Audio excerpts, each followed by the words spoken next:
Nous sommes rassemblés au nom du Père et du Fils et du Saint-Esprit. Amen.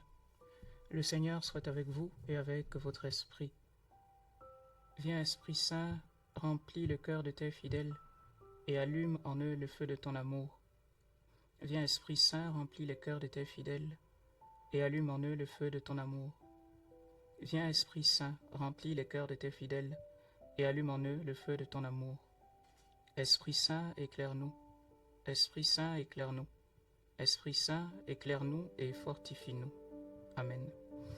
Saint Tite et Saint Timothée, priez pour nous.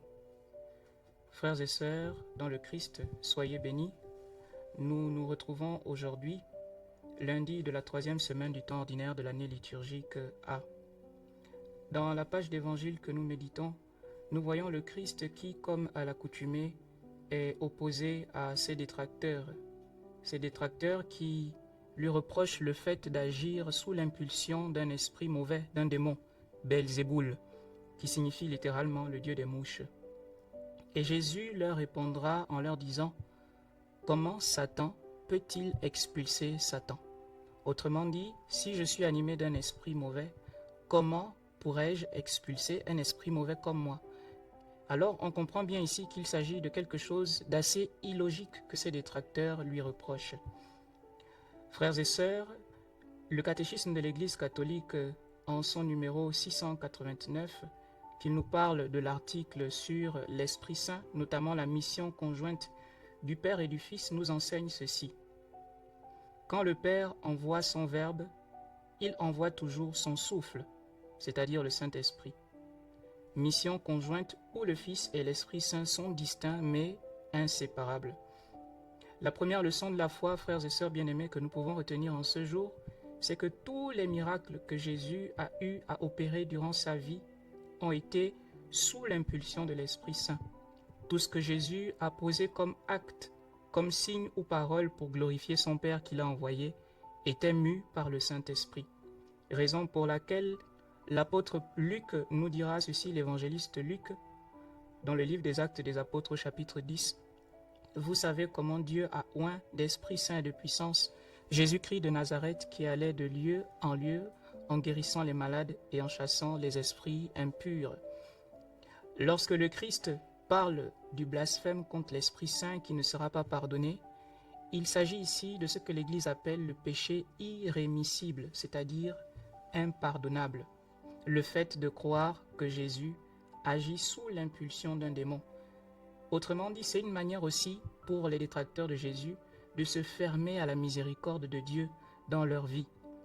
On comprend alors, frères et sœurs, que ce qui contriste le cœur de Dieu, ce n'est pas tant nos péchés, mais c'est surtout le fait que nous nous soustrayons nous-mêmes volontairement à la grâce de Dieu.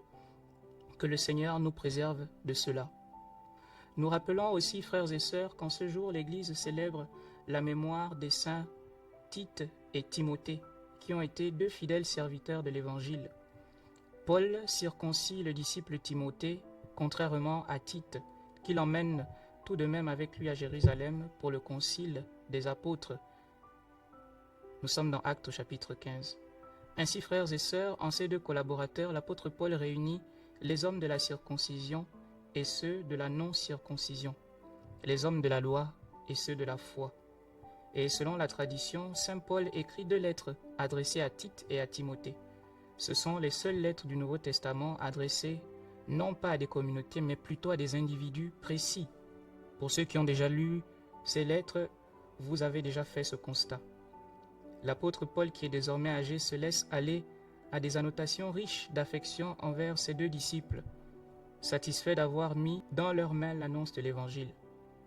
Et concernant saint Tite et Timothée que nous célébrons aujourd'hui, dont nous pouvons imiter l'exemple de foi, le pape Benoît XVI de vénérée mémoire nous disait ceci.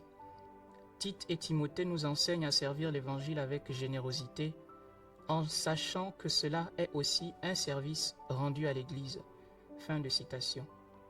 Durant toute cette journée, je nous invite, frères et sœurs, à invoquer leur fraternelle intercession pour demander à Dieu la grâce d'être, à la suite de Jésus, nous aussi remplis du Saint-Esprit pour prêcher l'Évangile, non pas par des paroles, mais surtout par notre comportement, notre témoignage de vie. Saint Tite et Saint Timothée, priez pour nous. Saint Tite et Saint Timothée, priez pour nous. Saint Tite et Saint Timothée, priez pour nous. Cœur sacré de Jésus, ayez pitié de nous. Cœur immaculé et douloureux de Marie, priez pour nous. Cœur chaste et pieux de Joseph, priez pour nous. Tous les saints et les saintes du Seigneur, intercédez pour nous et pour nos familles. Tous nos saints anges gardiens, veillez sur nous. Prions le Seigneur.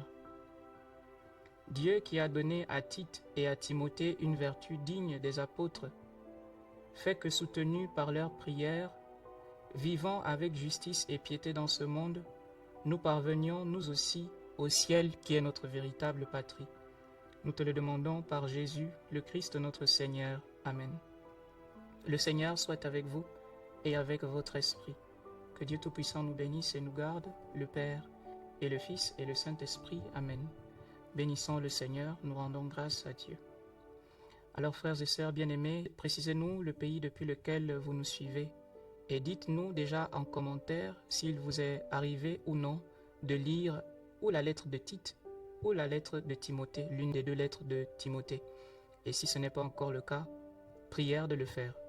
Que Dieu vous bénisse. Shalom.